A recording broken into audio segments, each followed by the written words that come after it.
So there's saving the world, and then right below that, in terms of difficulty, there's getting interviews on a very crowded red carpet. How was it to be in a movie where you had more comedy scenes than action scenes? It's a relief. You know, it wears thin doing the hitting people on the head. It's nice to talk about what I'm good at. How did you know Jason Statham would be so funny? You know, if you've seen Crank, then you know Jason Statham can be funny. I've just always wanted to put him in the comedy, and when I was writing this, I knew I needed this role of a rival spy, and thought, this is it. I'm going to get Jason. Was it hard to convince him to do it? No, he just wanted to make sure we weren't going to make him look ridiculous. Mm-hmm. And, you know, to me, Rick Ford he's normally a really good agent, but then he makes a mistake of quitting and taking his earpiece girl out of his ear, and then just being so thrown by the fact that who he considers a secretary is outdoing his job that he just makes bad decisions. What I love about Susan Cooper is that she's so confident. Yeah. How was it going that route instead of the usual like bumbling, accidentally successful spy? Well, it was the first conversation Paul and I had after I read it. I said, do you have any interest in doing a spoof? Because I don't. And he said, absolutely not. And I don't. I mean, sometimes I can love those movies and they can be really entertaining, but I personally prefer to play someone, especially I think if you're a CIA agent, you're incredibly smart, you're incredibly skilled, and you've been vetted by the top agency, and you're not going to be a bumbling idiot.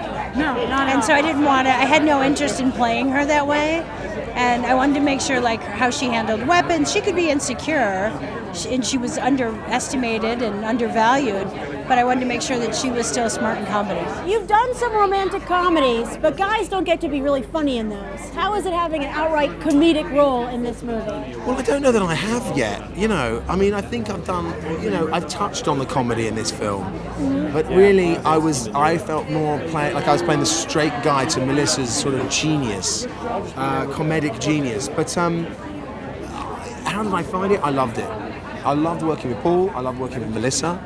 I loved being in a genre of a film that I've never really been in before. And I'm a happy boy.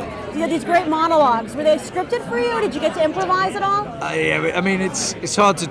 I mean, it's not improvised, but it's learnt a few seconds before you say it. So there's the first time you're saying this, whatever it is that I'm saying, is the first time it's being recorded. It's like real-time reactions you're getting from the other actors, so you don't get any chance to, implement your bad habits into, how to lean on certain words. You just read it and memorize it and split it out. If the CIA really needed your helicopter, would you lend it to them? I sure would. I'd have no reserved feelings or energy. I'd just say, here, take it. Don't worry about it. This is a comedy which takes spy movies very seriously. And you're one of the more serious spy elements. I am. I'm very serious in there.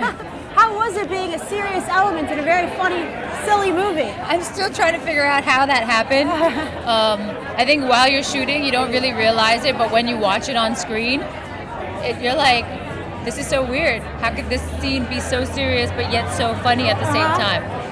So it's still mind-boggling. What kind of spy movies did you research?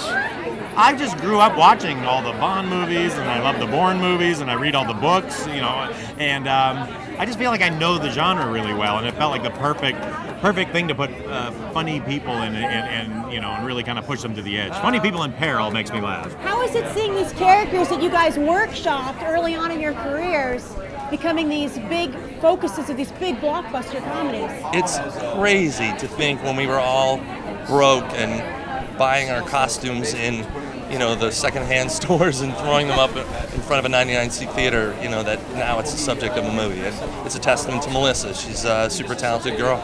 Was Susan Cooper one of her characters back then? Yeah, Really? I remember seeing it, and she did this pratfall that it scared the live audience so bad because it just looked so real. I heard that you created this character back in improv, when you were doing improv stuff. No.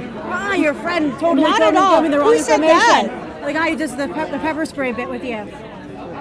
Oh, no. No, this was Paul. Feig wrote this lovely movie and wrote this character, and I mean, I think my Groundlings training always helps me bring any character to life, but no, this was born out of Paul Feig's brain. Would you like to make more like outright comedies like this? you know, it's like a good meal. You know, you have a good experience. You want to go back and order the same thing. That's how it works. Well, I think everyone would love to be served some more committed Jason Statham. Thanks a lot.